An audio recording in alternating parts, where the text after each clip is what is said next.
Spoštovane kolegice in kolegi, spoštovani visoki gostje. Letos mineva 10 let od ustanovitve Službe za razvoj sodne uprave. Šestič se srečujemo na konferenci dobrih praks v sodstvu. Že uvodoma bi se želel zahvaliti vsem zaposlenim v tej službi za izvrstno opravljeno delo. Na dosedanja srečanja, ki so me vsakič navdajala s ponosom, me vežejo izredno prijetni spomini. Vzdušje je bilo vselej pozitivno, tako rekoč prijateljsko, z jasno opredelitvijo, da bomo skupaj zmogli doseči zastavljene cilje. Ti prijetni občutki pa so me spremljali tudi med dolgočasno vožnjo domov. Današnje srečanje je tudi pravšnja priložnost, da prisluhnemo pomembnim dosežkom na področju sodne uprave v letošnjem letu, pa tudi da izkažemo spoštovanje sodelavcema, ki sta prejemnika diplome za nadpovprečne delovne uspehe, prizadevanja ter za uspešno končane zahtevne projekte. Dovolite mi, da na začetku navedem nekaj podatkov o našem poslovanju. Vsi objektivni kazalniki so pozitivni in potrjujejo pravilnost naših odločitev v preteklih letih glede zastavljenih ciljev, prioritet in ukrepov. Nadaljujejo se trendi zmanjševanja števila nerešenih zadev. Pri pomembnejših zadevah smo prvič po letu 1990 pod 90 tisoč zadevami. Primerjava z enakim lanskim obdobjem pa nam pokaže, da smo število več kot 96 tisoč znižali na 89 tisoč 500, kar pomeni zmanjšanje za 7%. Pri ostalih zadevah primerjava enakih obdobij, ki izključi vpliv sodnih počitnic, pokaže zmanjšanje za več kot 24%.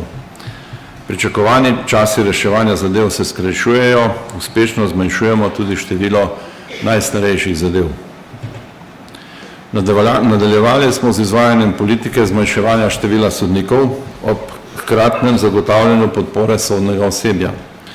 Največje število sodnikov v letu 2007, takrat nas je bilo 1095, se je do konca novembra letos znižalo na 912, to je za kar 183 oziroma za 17%.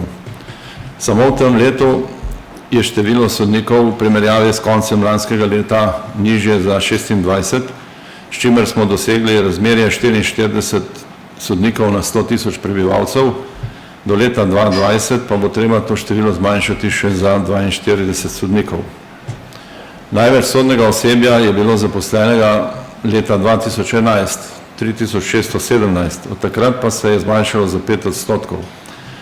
V preteklih letih smo uspeli kadrovski načrt stabilizirati tako, da smo praktično vsa delovna mesta sodnega osebja sistemizirana za nedoločen čas, z izjemo dela, ki je namenjen financiranju projektnega dela, to je okrog 100 mest. Še vedno pa smo daleč od ciljnega razmerja sodnik-sodno osebje, torej v perspektivi 2020, to je 4,3 osebja na sodnika, saj smo trenutno na razmerju 3,77. Sredstva za delo sodišč so bila ves čas en glavnih problemov. Glede na sprejeti proračun, ki je znašal nekaj manj kot 150 milijonov evrov, smo potrebovali kar dodatnih 10 milijonov sredstev.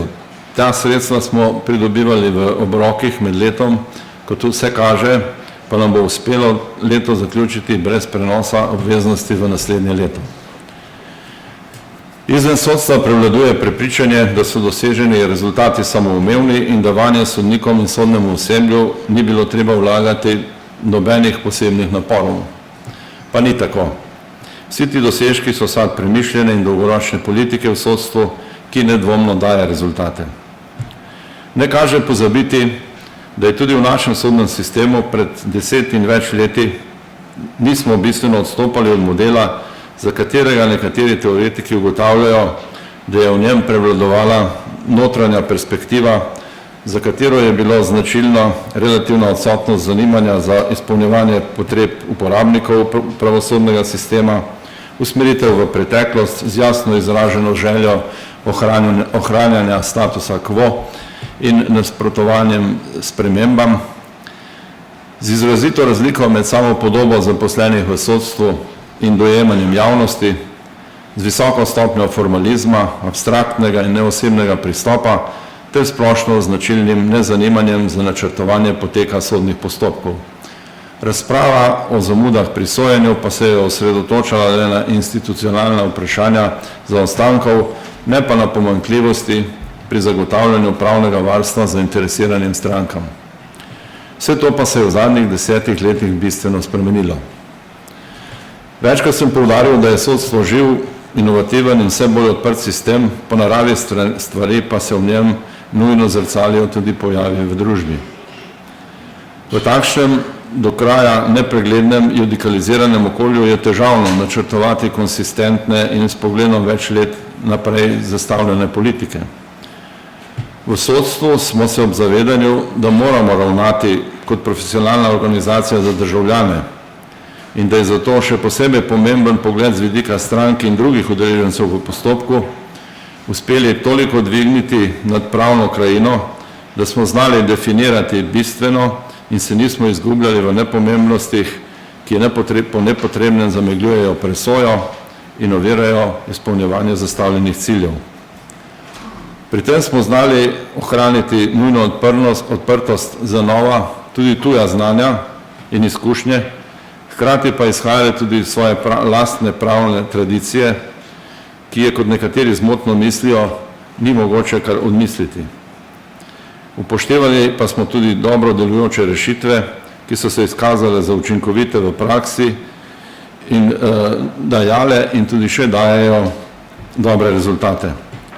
Na taki podlagi želimo premišljeno graditi tudi naprej, dosedanji rezultati pa nam krepijo samozaupanje in vero v lastno znanje ter izkušnje. Dobre prakse so se izoblikovale v sodelovanju z vsemi sodišči. Rasle so na presečiščih pobud od spodaj in videnj Vrhovnega sodišča, torej organsko in v povezavi z reševanjem sistemskih problemov.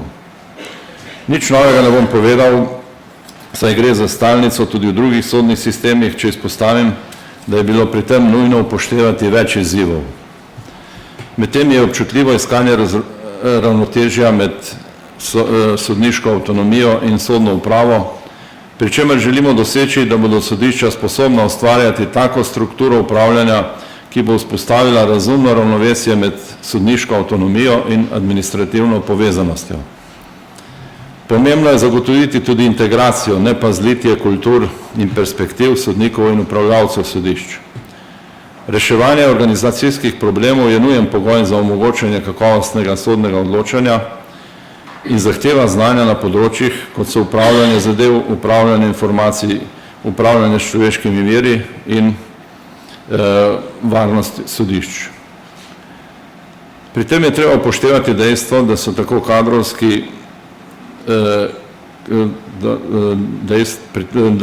kadrovski kot finančni viri sodišč omejeni. Prav tako pa je pomembna tudi časovna komponenta, v kateri je treba sprejemati sodne odločitve. V dobršni meri nam je uspelo zagotoviti tudi kontinuiteto vodenja, ki odpravlja tako imenovano ad hoc kracijo, ki otežuje izvajanje in vzdrževanje smeri sprememb v daljšem časovnem obdobju. Kot je razvidno tudi že iz interne publikacije vodenje in upravljanje sodišč in dokumentov o otvoritvi sodnega leta, smo vzpostavili tudi jasna upravljavska načela. Vsaki zadevi je treba posvetiti individualno pozornost, ki mora biti sorazmerna njeni zahtevnosti. Odločitve morajo izkazovati postopkovno pravičnost. Prav tako je pomemben vidik, da sodniki nadzirajo potek sodnega postopka, da delujejo aktivno, vsebinsko, pravočasno, da postopek vodijo trpno, tudi pošteno. Pomembno upravljavsko načelo, ki smo ga uveljavili, je tudi, da se vsako opravilo izvaja na najnižji možni ravni kompetenc. Seveda je v tej smeri treba spreminjati tudi poslovno kulturo, kar gotovo ni lahek zalogaj, saj je mogoče spremembe uveljaviti samo tako, da jih zaposleni prepoznajo kot vrednote in jih ponotranijo, kar praviloma zahteva daljše časovno obdobje. Zagotoviti je treba tudi merjenje poslovne uspešnosti, tako da sodišče sistematično presoja, kako uspešno je bilo pri izpolnjevanju zastavljenih ciljev, pa tudi upravljanje poslovne uspešnosti, ki se izraža v tem, kako se sodišče odziva na dosežene rezultate in razvija svoje kreativne sposobnosti za izpolnjevanje in spreminjanje upravljavskih praks. Našteta upravljavska načela so bila upoštevana tudi pri določitvi prioritet za letošnje leto. Število nerešenih zadev se je na večini področij že tako zmanjšalo, da nam je to omogočilo določitev temeljne prioritete, ki je srednjeročno naravnana in se nanaša na večplastno izboljšanje kakovosti sojenja. Gre za ukrepe, ki zadevajo izboljšanje sposobnosti in strokovnih znanj sodnikov, delo z novimi sodniki, napor za izboljšanje kakovosti sodnih odločb, usklajevanje in objavljanje sodne prakse, določitev časovnih standardov, izvajanje programov za reševanje starejših nerešenih zadev, pa tudi ukrepov za zagotavljanje postopkovne pravičnosti, ki bo strankam in javnosti zagotovil ustrezno obravnavo oziroma raven storitev, pa tudi merjenje zadovoljstva uporabnikov. Prav tako smo opredelili tudi izvajanje posebnih ukrepov na področju izvršbe in insolvenčnih postopkov.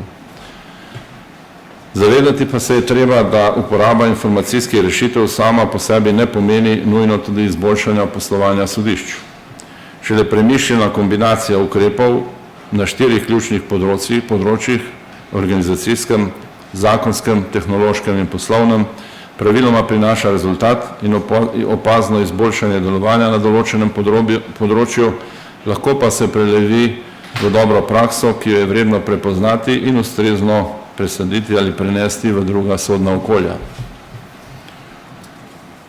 V sodstvu poudarjamo, da svoje poslanstvo jemljemo resno in odgovorno. Delujemo tako, da skušamo možnost napak znižati na najnižjo možno mero, pri čemer se zavedamo, da jih ne bo mogoče nikoli v celoti odpraviti. Gre tudi za proces urejanja zatečenega stanja, ki so se mu številni v preteklosti raje izogibali. Ne želimo gledati v stran in stvari pometati pod preprogo, pač pa napake, predvsem tam, kjer so te sistemske narave, na ta način tudi odpravljamo. Velik problem v naši državi je, pa ne samo na področju sodstva, da prevladuje kultura skrivanja napak v strahu pred osebno odgovornostjo, kar pa posledično hromi tudi sposobnost odločanja. Storili bomo vse, da se tak pogled spremeni in da bodo zaposleni, predvsem sodniki, ki zaznavajo napake, te pravočasno sporočali za to pristojnim službam, ki bodo v okviru posameznih projektov potem poskrbele, da se te ne bi ponavljale. V tem pogledu smo razvili prakso, da določimo ožjo delovno skupino, ki v zvezi z ugotovljenimi sistemskimi napakami pripravi analizo stanja in napor ukrepov za njihovo odpravo. Ključna načela pravične kulture na tem področju so, da osebje ne sme imeti strahu, niti drugih zadržkov za sporočanje odklonov in napak, tudi lastnih, pri čemer je zavezano k poklicni odgovornosti. Treba pa je tudi poudariti, da posameznik ni odgovoren za napake, ki so imanentne sistemu in na katere nima vpliva. Zato je treba spremeniti organizacijsko kulturo v pravosodju, ki izhaja iz podmene, da so za vse napake odgovorni posamezniki, sankcionirati pa le zavestno kršenje in hudo malomarno ravnanje pri izvajanju delovnih nalog.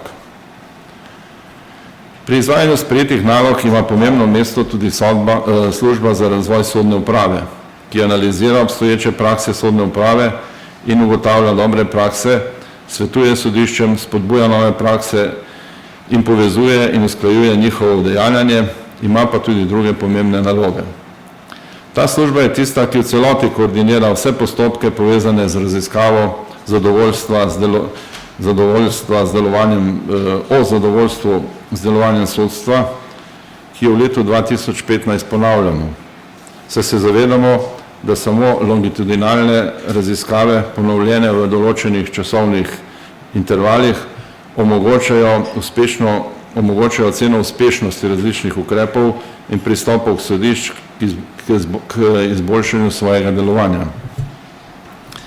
Navezavo na sprejete prioritete nazorno kažejo tudi današnje predstavitve. Med temi predlogi za lažje uveljavljanje in dvig kakovosti dela novih sodnikov ter načrtovanje karierne poti sodnika v nemškem sodnem sistemu. Na tokratni konferenci bo pomembna pozornost posvečena tudi izvršilnemu postopku in primerom kombinacije ukrepov, ki so v določenih okoljih že prinesli znatne izboljšave in prihranke. Vse bolj stopa v spredje zavedanje, da so pri uvajanju sprememb pomembni tudi prihranki, ki jih sodstvo dosega z optimizacijo, centralizacijo in avtomatizacijo postopkov. Izkazalo se je, da je lahko koncentracija posameznih opravil na enem mestu s specializiranim kadrom in jasnimi poslovnimi cilji, da lahko prinese znatne, tudi milijonske prihranke, pa tudi prihranke v času. Po drugi strani pa taka koncentracija pomeni razbremenitev zaposlenih tistih del, ki niso njihova osnovna dejavnost, ter jim posledično omogoča več časa za izvajanje te osnovne dejavnosti. V letošnjem letu mora Vrhovno sodišče sprejeti časovne standarde, zato je na podlagi poročil o trajanju postopkov in posameznih faz pripravilo predlog, v katerem je določilo pričakovane deleže zadev, izražene v odstotkih, v katerih bodo opravljena posamezna procesna dejanja oziroma faze postopkov.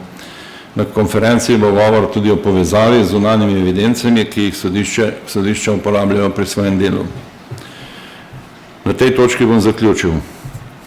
Upam, da vam te uvodne suhoparne besede niso vzele veselja in da boste v nadaljevanju z zanimanjem prisluhnili veliko bolj oprijemljivi in razgibani tematiki.